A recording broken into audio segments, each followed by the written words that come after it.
I'm recording myself so that I can give myself pointers. That's what you call self-development for real. Huh? Not for a grid. Okay, so, all right, so I'm gonna talk about self-development, very important subject, okay? A key objective for self-development is learning from life experiences, and from those experiences, adopting new but valuable attitudes and dispositions. Self-development begins with you wanting to desire to be better today than you were yesterday, both personally and professionally. And if you truly want to develop yourself, you have to continuously seek out new learning opportunities and struggle at times to find the value in every single situation that you're faced with.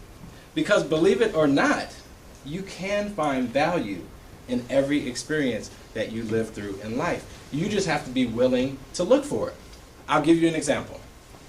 I got into a nasty argument with my wife that I'll never forget. Because from that experience, I adopted a new attitude that I incorporated into my everyday lifestyle. So I practice it regularly, even to this day. And it's become a part of my disposition now, right? Let me tell you a story. It was about 5 years ago. My wife and I, we had been married at that time for about 5 years, because we're married for 10 years. My oldest daughter, she was 2 years old at the time. Our dog was 5 years old. So I'm getting off of work. Our dog was, he was 5. So I'm getting off of work, and I'm pulling up in the driveway. And I see my family playing outside in the front yard, which was rare, you know, because they always play in the backyard where it's fenced in. So I see my family in the front yard. I'm like, oh, wow, this is really lovely. It was a beautiful day outside. The birds probably were chirping, right?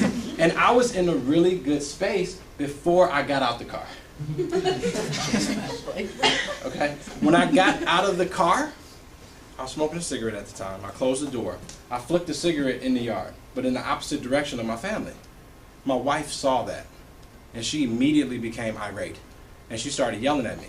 Justin, why in the world would you flick that cigarette out here and you see us playing out here? Your daughter could wander over there, put that cigarette butt in her mouth and get sick. Your dog could go over there, eat that cigarette butt, and die from poisoning. And this is the part that really got under my skin. She said, if you want to kill yourself because you just have to smoke, you go right ahead, but don't harm us. I'm like, who in the blankety blank does this woman think she's talking to? Like that in front of my child, nonetheless.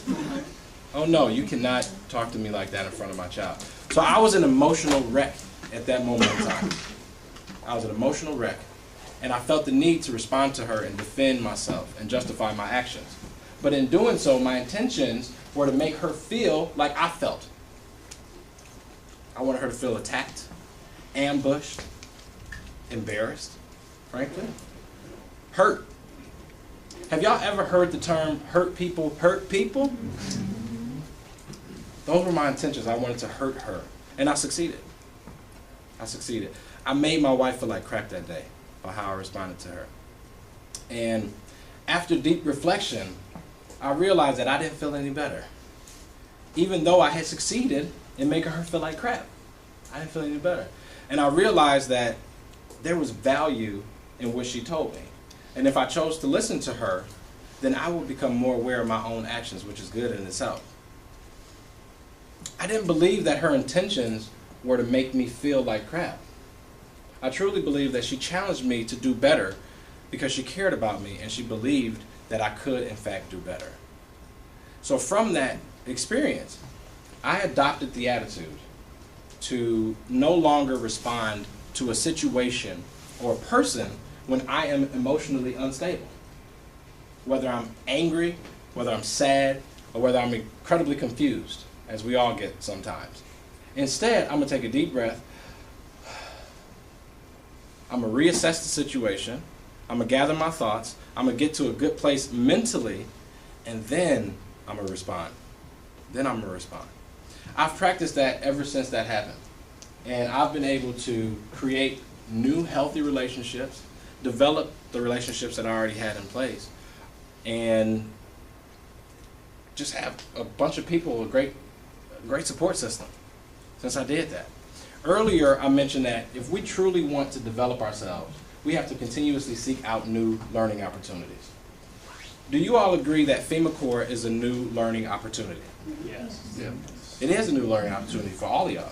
So what I want to do is an exercise. Under your seat, you have a piece of paper. Pull it out.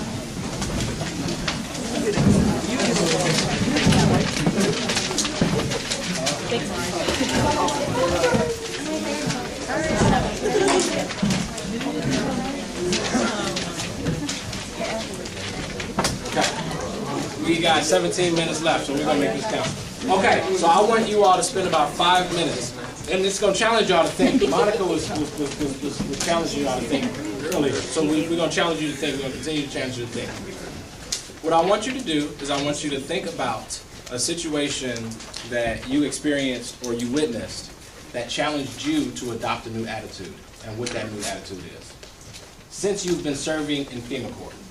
If you can't think of anything since you've been serving in FEMA Corps, which I'm sure you should be able to, think about another situation outside of FEMA Corps that really challenged you to adopt a new attitude. Because frankly, if we are not changing our attitude and disposition by the time we leave this program, there's something wrong with that.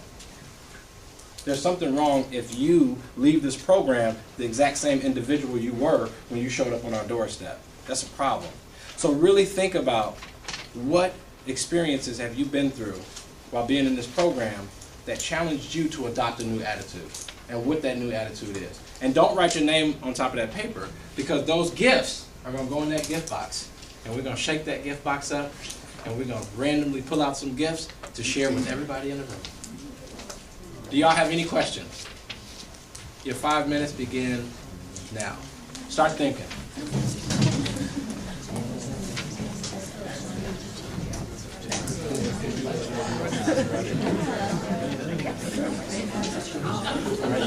The clicker doesn't work.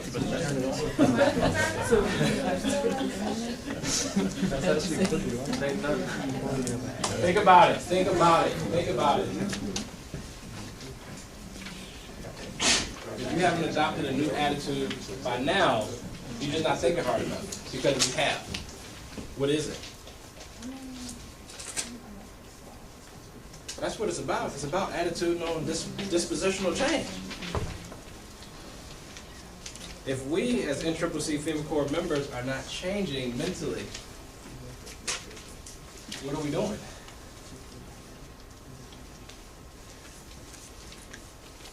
What we need to realize is that there is value in every experience that you go through. Every single one.